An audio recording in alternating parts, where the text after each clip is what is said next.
Madam एक minute, कोण आहात तुम्ही आणि असा हात काय लावताय मला? हे तुमचं आहे ना?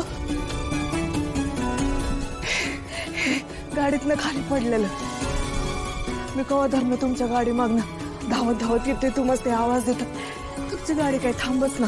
म्हटलं लय महागाचं दिसते, तुम्ही हुडकत बसशीला. अहो थँक्यू.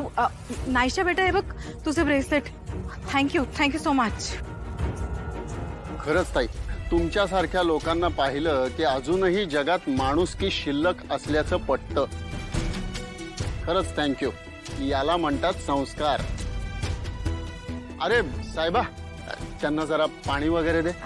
अहो पैसे द्या ना. हो हो, हे घे. घ्या. अहो नाही मॅडम, याची काय बी गरज नाही. मी फक्त माझ्या मेहनतीचं खातो. आणि समजा गोष्टीची अशी किंमत मोजायला लागल्यानंतर माणुसकी राहील का या जगात? बाई, तुमच्यासारखे लोक सध्याच्या जगात सापडणं दुर्मिळ. पटतंय मला. ठीक आहे, नका घेऊ तुम्ही पैसे, पण निदान आमच्यासाठी काम करा आणि मग पैसे घ्या, चालेल? हो मॅडम, काम करायला माझी कधीच ना नाही. तुम्ही सांगा की मी काय करायचं? तुम्ही एक काम करा, हे यांच्या बरोबर सामान घेऊन आत बंगल्यात या. आता कमळीला हुडकायचं म्हटल्यावर पैसे तर लागणारच आहेत, आणि त्याचाच तर मोबदला मिळणार आहे. आणि काम करायला काय लाजायचं? वय मॅडम, चालतंय की.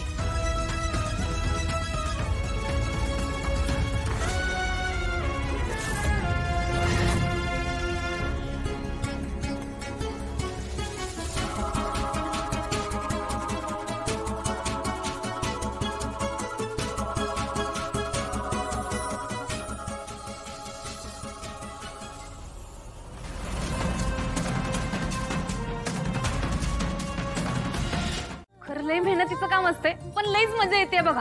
अन अगं आया आता आठवलं, रातच्याला पतंगाला दिवा लावून उडवायची तरी वेगळीच मजा. म्हणजे यो असा थगाड्या पतंग घ्यायचा आणि तो असा हवेत उडायला लागला की नाही, त्याच्या दोऱ्याला दिवा लावायचा, मग द्यायची की रिंगी सोडून. आणि मग जसा जसा आकाशात पतंग हलतोय तसा तसा दिवा डुलत राहतोय. लईच भारी मजा येते बघा.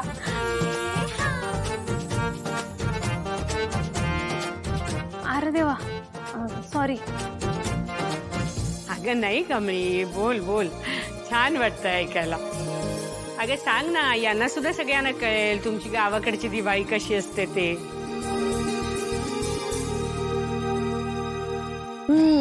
सगळे तिच्याकडेच बघतात. मला साधं कोणी विश पण केलं नाही. ती गावच्यातल्या नेहमी असंच करते. माझ्या घरात मला सोडून तिला सगळे इम्पॉर्टन्स देतात. ताई, सदानंद सर दिसत नाहीये, ते कुठे? हो अगं, सकाळी त्यांना एक औषध असतं, त्यांनी थोडी झोप येते त्यांना. झोपलेत जरा. एकच मॅडम, मी आलो.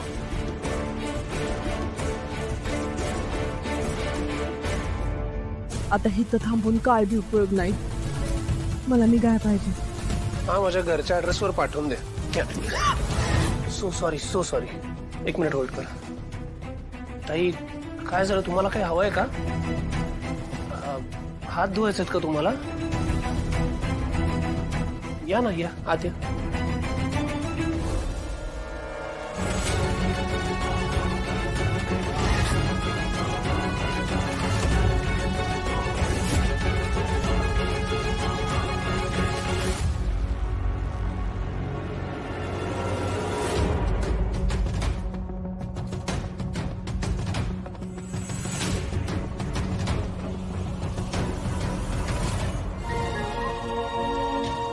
देवा, ही कसली परीक्षा घ्यायलायस माझी? ज्या देवासारख्या माणसांच्या समोर आयुष्यात कधी उभं राहायचं नव्हतं, त्या माणसांच्या घरात मला आणून उभं केलंयस. तुझ्या मनात नेमकं चाललंय तरी काय?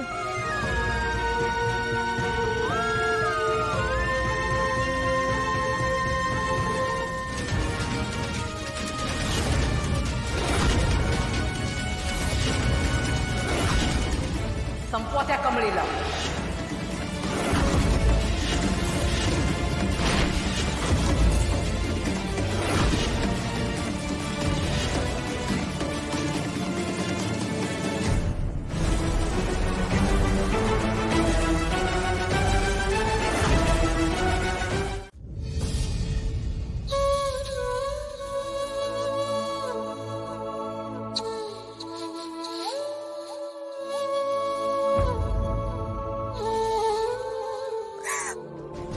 आई तुळजाई, तुझ्या डोक्यात नेमकं काय आहे ग? तुला मला काय सांगायचं आहे? मला माहितीये ही लोक लय चांगली आहेत ग, पण कमळीसाठी मला या लोकांपासून लांब राहायला लागतंय. पण तरी तू मला त्यांच्या समोर सारखं सारखं आणून उभं करायली काय? का? अगं, जर का मी कामिनीला दिसलो ना तर ती माझ्याकडनं माझ्या कमळी पात्र पोचल, आणि त्यानंतर ती काय करल याचा काय बिनेम नाही. आई तुळजाई, माझ्या कमळीला त्या कामिनीपासून वाचव ग, तिच्यापासून लांब ठेव, बस तिच्यापासून लांब ठेव.